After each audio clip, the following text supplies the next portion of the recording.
I would like to know what's different from like when you started doing this. Yeah. Like to 100%. now. Yeah, I mean, I'm sorry.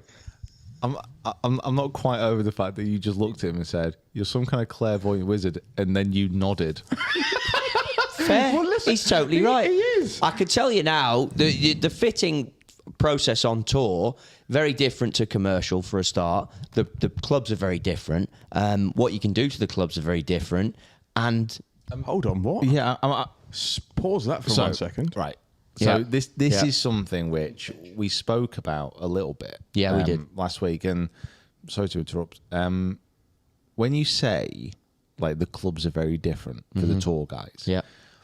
I mangled this explanation a little bit last Yeah. week, but do you just want to explain that a little bit more? So out of the gate, and this will be contrary to belief, they're slower for a start because they cannot be. And this is today. So I'll answer it as if it's today, and then I can answer it as if it was when I started on tour. So today for TaylorMade, the clubs on tour are going to be slower, and they're only slower because they've been double tour inspected. Because what happens is when you get Rory hitting, now he'll always hit good golf balls. He's not going to be hitting range balls.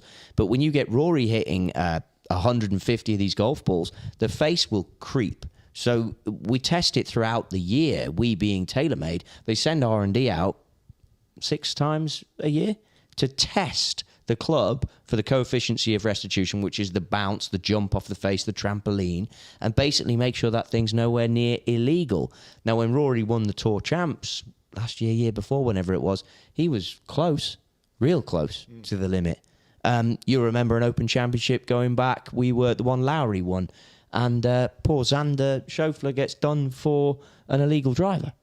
So he's then on the range with the Callaway reps on a Tuesday, our major, working through drivers. Like, that's a nightmare. You're talking about then a player that, and still, was in the running to win that tournament, and all of a sudden has to play a new driver on Thursday of a major championship. So all of the stuff on tour is for good reason, but it's also based for the tour player. Now, what else is different?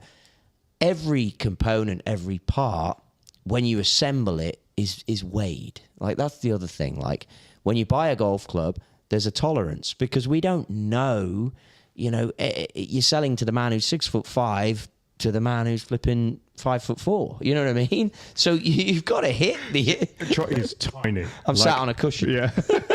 I've had to zoom in the camera so that he looks bigger. But you're trying to hit an average. And the other thing is, which I hate, but it is a reality. Amateurs miss right. They slice and they miss right. Do they really understand face angles? Do they really understand lie angles? Do they understand centre of gravity locations without making yourself sound like some sort of boffin? And clubs are made for those guys. So when you get a player up there who can half play and you're trying to fit them and you've got clubs that are just designed to hit it left, all of a sudden the good player hits it left. It's a very weird. It's one of the strange things about golf and golf equipment and players, more to the point, is that pretty much every single amateur does not want to miss right, whereas every single pro pretty much wants to miss right. 100%. Do you wish you could hit more slices? No, it's more about if you miss left, a left miss misses and goes further. A left miss is horrendous to see in the air because you know it's going to carry on. You know it's going to go. Spin is less. It's coming out heated. Yeah, because of the draw. It's just going to carry on, and it's just never good. So you prefer the spinny right miss? 100%. Yeah, generally if it's a spinny right miss and you account for what is around the green and trouble, a spinny right miss is going to give you an opportunity to get up and down. A nice necky cut. So I'll tell you a story now with this when it comes to professionals and it comes to tour players. I think it was the Open Championship at Birkdale that Harrington won. Stood on the range and he tells the story, but I've been there with him in a restaurant when he tells it. 2 drivers, TaylorMades, almost certain. Could have been a Wilson, almost certain TaylorMade though. So check that, somebody. On the range on the Wednesday. Thanks. Someone's going to check that in the comments for sure. What kind of operation? You have all sorts of people commenting, but I can talk about the TaylorMade driver that Harrington There's actually 9 had. people behind the camera who are There actually is. just researching everything. So, boys, that's why we're out of these beers already. on. Anyway, he's hitting balls, and he's hitting on the right side of the range, down, and they put, at the Open Championship, as you know, they put the iron, like the fence down, the temporary fence. And he's got 2 drivers, and one of them is blasting outright of the range. Outright. And the other one is piping it down the edge of the range. And he turns to Ronan, his caddy, and he says, well, we know which one's going in. And Ro's like, yeah, we do. And Harrington telling the story, he's like, there's 4 people behind watching him hit. And he's like, they'll obviously all assume he's taking the one that's hitting it pipe down the range. But under adrenaline, under the pump, he wants the driver. It had 17 grams of hot melt in it, which is what makes me think it was a TaylorMade, because we know that. And that means that you pull the center of gravity. So hot melt is a glue. yeah. So I knew you. I knew you. Explain that to people who have no idea what you're talking about. Hot melt is a glue, and this is a very Tory thing. Hot melt is a glue that you can place in the head to pull the center of gravity into position. So R7 quad comes out. To 2004, and you could move 8 grams. It was deliberately 8 because it was a 10 in the back and a 2 at the front at retail. But Tour, you could throw an 18 in there, or you could throw a 1. Like, 1s didn't exist because they would break under a torque wrench. But on Tour, if it breaks, you just get another head. Do you know what I mean? Like, don't worry about it. So basically, we were learning that moving the CG, 8 grams was enough to move the CG for the consumer and the golfer to realise it. Harrington gets onto this, throws 17 grams of hot melt in the toe, because he then knows that if he releases that as if he's going to draw it, but it doesn't draw, he can add speed. We all know now Harrington is obsessed with speed, but he was even back then, just releasing the head. Didn't want to miss left. If he releases it, gains yardage, hits it 4 or 5 yards further. If he hits it 4 or 5 yards further, enter Mark Brodie. Every shot counts. That book came out a little bit after that. But the learning and the understanding from Tour, the further you hit it, the easier the game is analytically. Now you go, Nick Flanagan won the US Amateur. Great kid, Aussie guy, not a kid anymore. I think he won it at Oakmont. Comes out, gets in at Loch Lomond. I meet him at Loch Lomond. Young guy, I'm young at the time. Me and the Flanman get on straight away. That's his name. Wow. The Flanman. Get on straight away. And here's this young kid, scared of missing left, throwing an 18-gram weight in his R7 quad in the front toe. And it's like, just couldn't miss it left. So, of course, immediately then me as a golfer goes and gives it a go. And I'm hitting this thing right of 3 fairways right. I mean, that is never going left. But to give you an idea, that is what these Tour players will go to.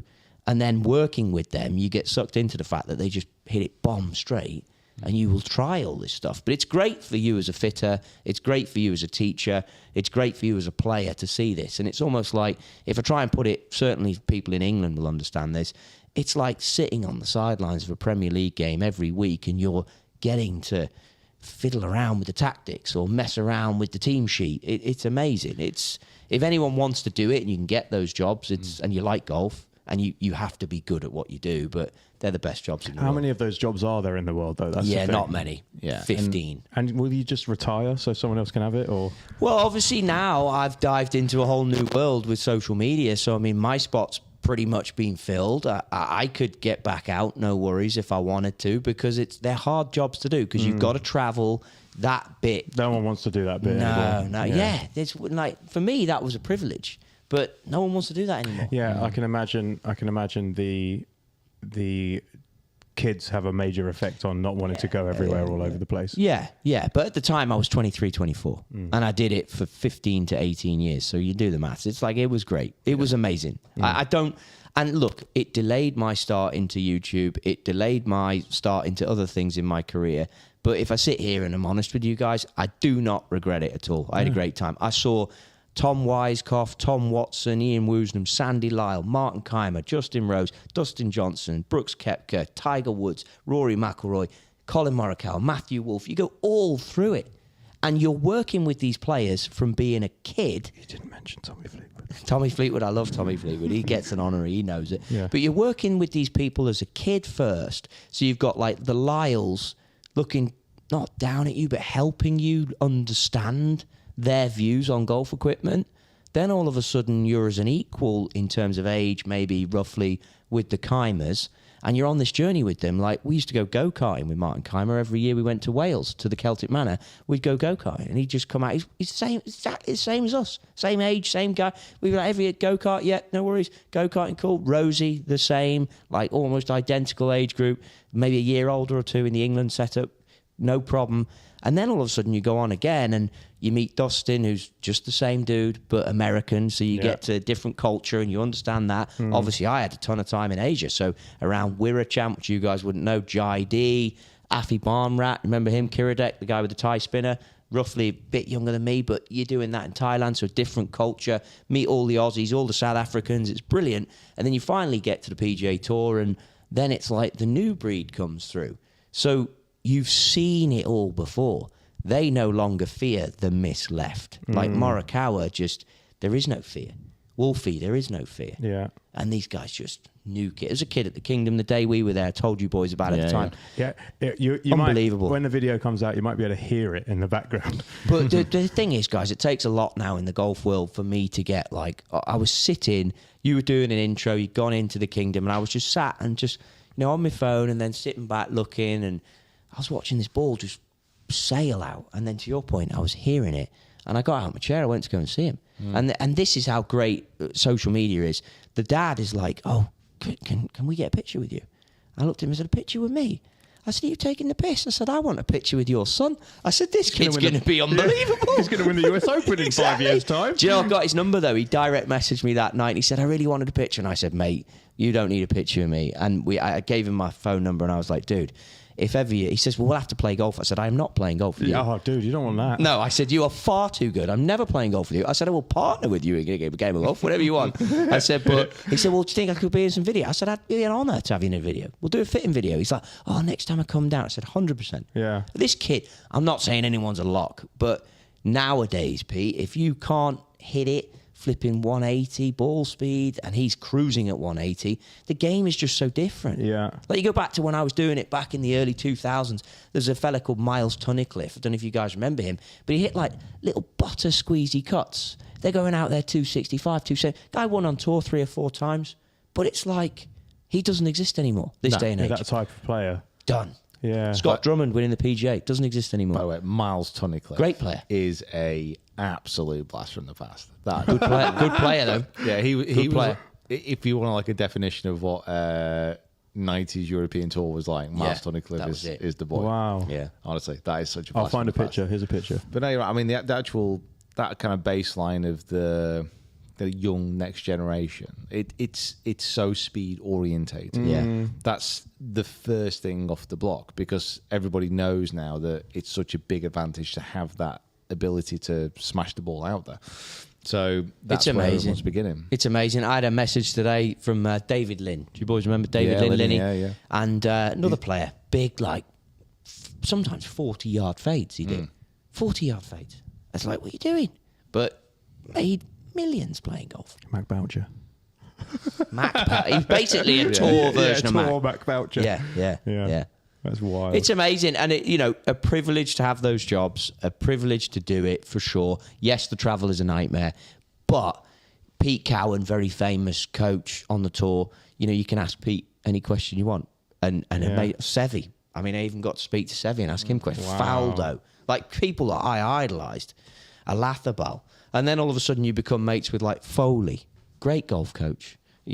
Obviously I've worked with Tiger in his heyday, really, and now doing so much more with Tiger, the way the world's gone, you do a podcast with the guy, and again, because of my great relationship with TaylorMade, which I'm really proud of, I remember looking at the script for the podcast, and it was given to me by a writer at TaylorMade, and I was like, I hate this. Yeah. I hate everything about this. Yeah, this doesn't sound like any of the questions I want to ask you. So I went to see the guy who literally, the VP of marketing, and I just said to him, have you seen the script for this? Obviously, he hadn't seen the script for it. He's like, no. I'm far too busy making us millions of pounds. And I just said to him, he said, why, what's wrong? And I just said, it's just not golfy. It's just not genuine. It's not who we are. Yeah. And this is how great that company is. He just looked at me and he said, you write it. Yeah, do it then. You do it. He says, you're asking the questions. He says, you do it, and you've been here forever. We trust you.